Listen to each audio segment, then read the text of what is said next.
What is up, guys? You get NotTheWorst here, bringing another Black Desert online video, and today we're taking a look at the updates that we're having to PvE class changes across the board here. Pretty much everyone's getting some form of PvE buffs, not absolutely every build of every class, but there's something going on for pretty much everyone for the most part. If you want to just check out yours, I will have timestamps available for each class individually, so you don't have to go through all of them. If you do want to, then buckle up because we're going to go ahead and get into each of them. First off, let's start off with the developer's note that we have on it. It says, in today's Black Desert Lab, PvE-related improvements for all classes were in progress. Until recently, we focused on improving the PvE side of each character's action linkage or skill utilization, but today we focused on increasing the overall damage amount based on the data accumulated since the items were applied. As a result, PvE damage for most characters has increased. However, please note that there are cases where there is no adjustment in the case of Succession or Awakening of some characters. We'll continue to work hard to make each character more enjoyable, and thank you. Now, to note, this is on the global lab changes. We're already aware of the PvP changes that were done on global labs as well, and they did note that both these PvE and PvP changes will be implemented onto the live servers on May 26th update. So keep that in mind. Both will be going live then and not until then. First up, we have Warrior. So for Succession, PvE damage of the following skills has been changed. We've got Spinning Slash and Earth Tremor getting damage increases on them. Pulverize is also getting a damage increase. For Awakening, we got damage boost to Flow Ankle Break and Flow Armor Break as well. Then we've got Pulverize 1 to 3 skill has been added to have a plus 25% crit chance that applies only to monsters, so PvE only for that. For Sorc in Succession, we've got Shadow Eruption skill has a crit rate plus 25% in PvE only. PvE damage of Turnback Slash has been changed as follows. The damage amount during the cooldown time of the skill remains the same, so we did get a damage buff to Turnback Slash there. Awakening's Turnback Slash works the same as before when it is on cooldown. However, off cooldown, it does have a damage increase in PvE. And Critical Strike probability that applies only to monsters in each stage of Turnback Slash has been increased from 25, 31, and 37 to 50% there on max. For Ranger Succession, we get number of hits on Penetrating Wind from 4 up to 6 hits. Then we've got PvE damage boosts on Prime Regeneration, Prime Charging Wind, Nature's Tremble, and Razor Wind as well. 50% crit chance that applies only to monsters been added to Regeneration as well. A plus 40% crit rate in PvE only for Razor Wind. We've got Call of the Earth changed so that an additional elemental damage is applied when using the following skill while the buff is applied, and that's Penetrating Arrow, Tearing Wind, or Razor Wind, the prime versions of either of those. The cooldown time has been added to the Call of the Earth skill. However, the Call of the Earth skill is a skill that can be used during the cooldown time. They've got a note here.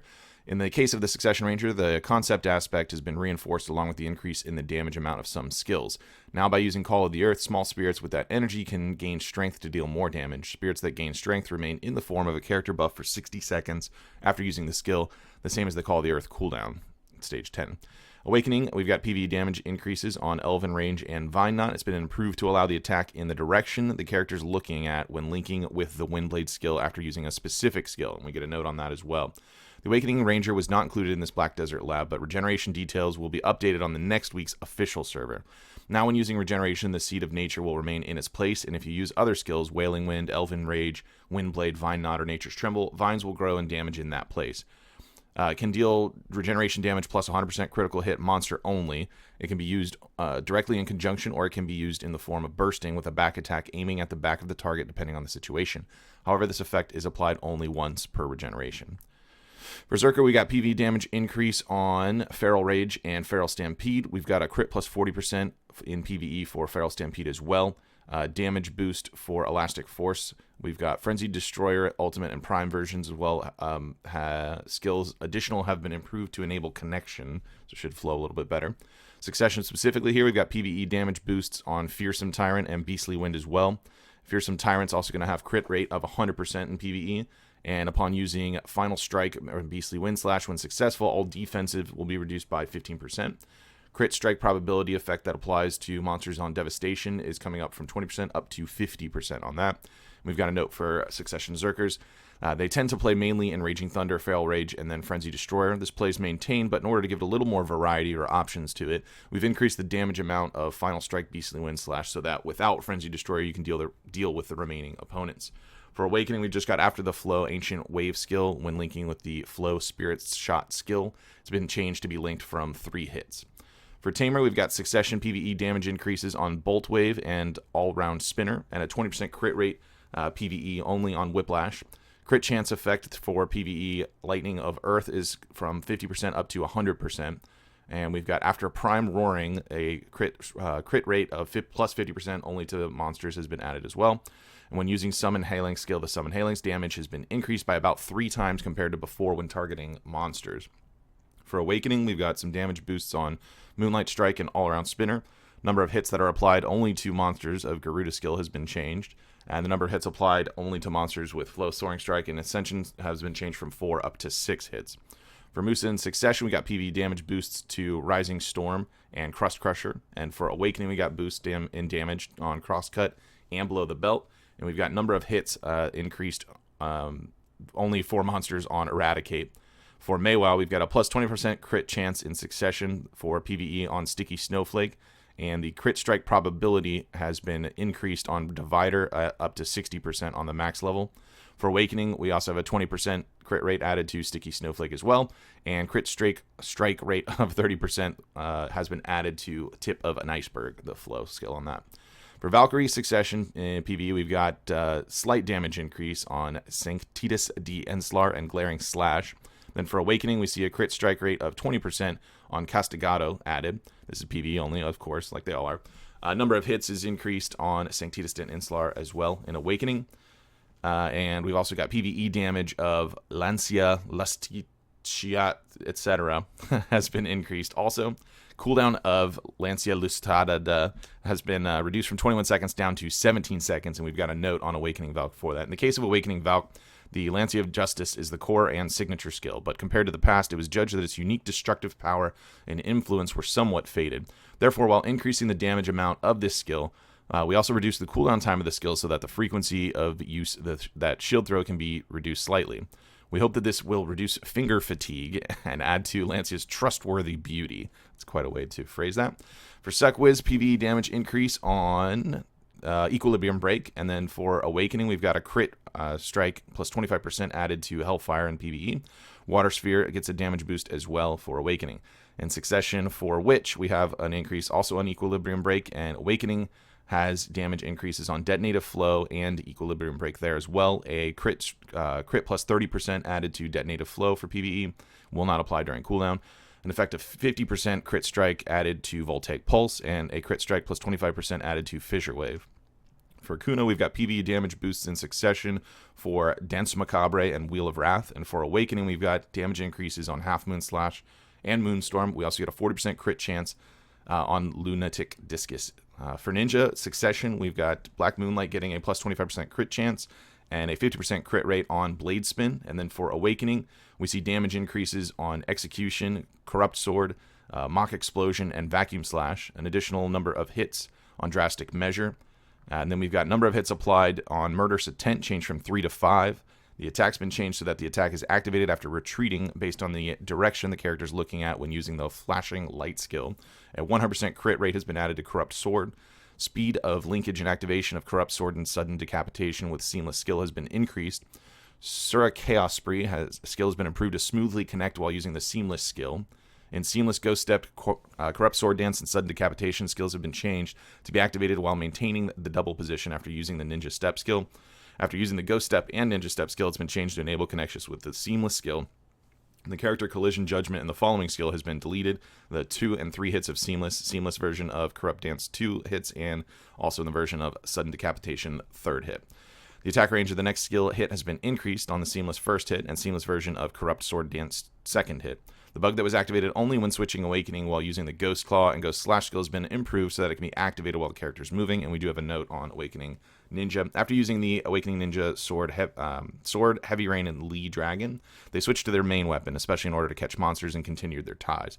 To compensate for this, the so-called double sword posture has been changed. Now if you use the Immoral Sword Dance, Short Life Charm, Suranamnamu, and Seamless Seam techniques in this position, you'll be able to penetrate the monsters and aim at the back a little more easily. In addition, the damage amount of the existing flagship technologies has been increased so that the more you set for your posture for fashion, the greater the pleasure of returning.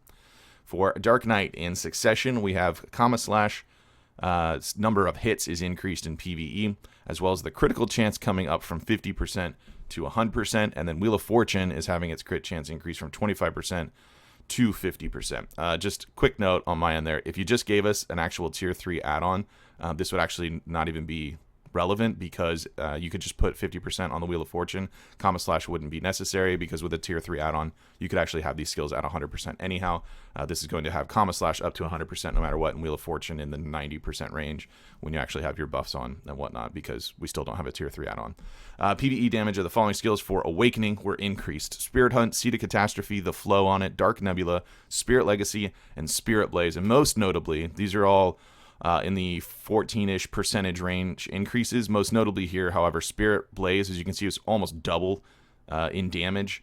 There were instances where you would use just the Flow Spirit Blaze. If you hotbarred that, rather, you would use that because it actually dealt pretty good damage to clean up some mobs, especially on the end. This looks like it may actually be usable in its entirety. I know some people did even use the first version of Spirit Blaze, but at that kind of damage, it might be worthwhile, although unprotected. Then we've also got damage increases on Shattering Darkness and Bombardment as well. Just flat damage across the board. Striker, Just Awakening, PvE damage increases on Autumn Blaze and Skull Crusher. And the number of hits on Skull Hammer has been increased from 4 to 5. For Mystic Succession, we got PvE damage increases on Scissor Kick. And then we've got crit rate plus 25% on Sweeping Kick. For Awakening, we got PvE damage buff on Sea Burial, Hurricane Sweep, and Wave Orb. And we've got a crit chance on Rising Dragon increased from 25 up to 50%. For Lahn, when using Stately Dignity, the range that attracts the attention of nearby enemies has been increased. The cooldown of Stately Dignity 3 has been reduced from 20 seconds to 15 seconds. In Succession, crit strike plus 25% is added to Blooming Nether Flower. For Awakening, we got some PvE damage boosts to Furor, Bleeding Hearts, Bridal Despair, Binding Chains, Mangler, and Vice. And then a note there. In the case of Lahn, we've increased the range of application along with reducing the cooldown time of Stately Dignity to make monster pulling easier. I didn't know that Lahn needed an easier time pulling mobs, but okay. In the case of Awakening, in order to compensate for the relatively short attack range compared to the Succession, the damage direction of the main skills has been increased overall. In Archer, we've got the Spear of Sylvia PvE damage buffed. Then we've got number of hits increased on Luthorgun's Call, a 25% crit rate added to Uproot, and then we've got the number of hits on Arrow Explosion increased from 6 up to 8. Crit chance on Bolt of Radiance went up from 50 to 75%.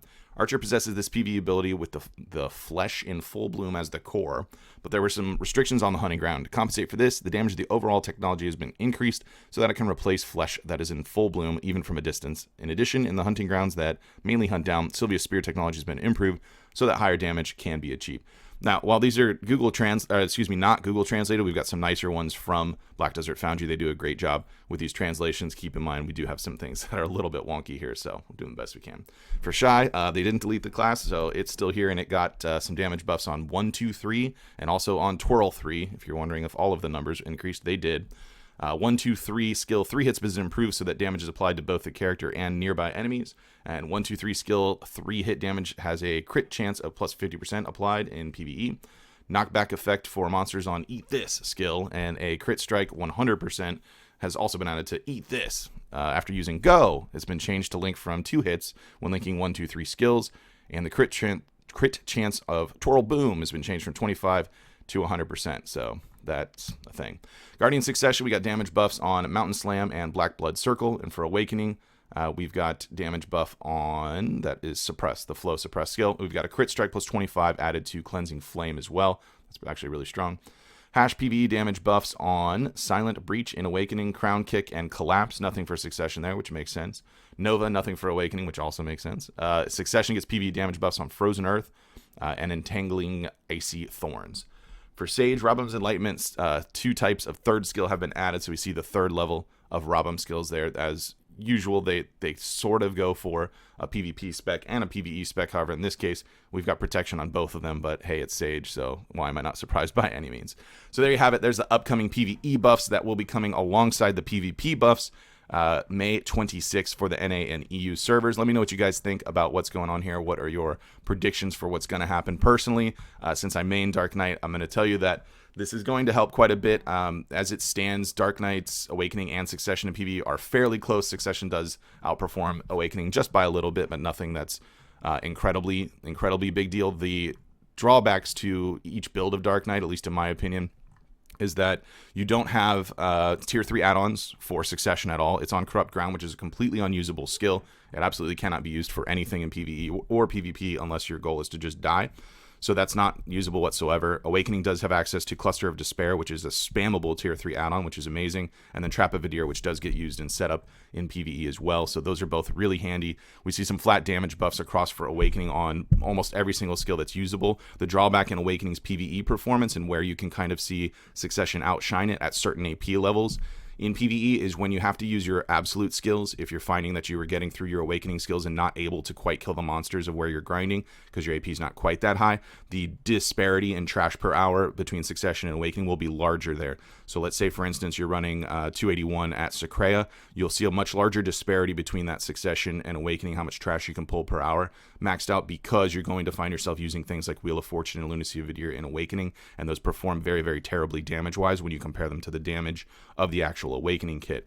So if you were to be, let's say, 289 and then look at the trash loot at somewhere like Zerker, they're fairly similar, just a slight edge to Succession, because all of a sudden you don't have to tap into that pre-Awakening kit in between your skills. You're dealing enough damage out of just Awakening, and it's very nice that way. Now that you have the added damage onto Spirit Blaze, so that it may actually be a usable entirely PvE skill, we could possibly alleviate that to where you may even have an edge on the Awakening set, but we'll have to see once they kind of roll out. So that's my take on it. Anyways, if you were going to ask me, I think you should have left the Awakening damage in PvE alone and just buffed the absolute skills, more specifically things like Wheel of Fortune and Lunacy of Vidir, maybe even look at Punishment possibly, but that's just my 2 cents. Anyways, that's going to be it for this video. Let me know if you did enjoy it in the comments down below. If you did, then be sure to like it. If you're new to the channel, be sure to subscribe so you get notifications when new videos do go live.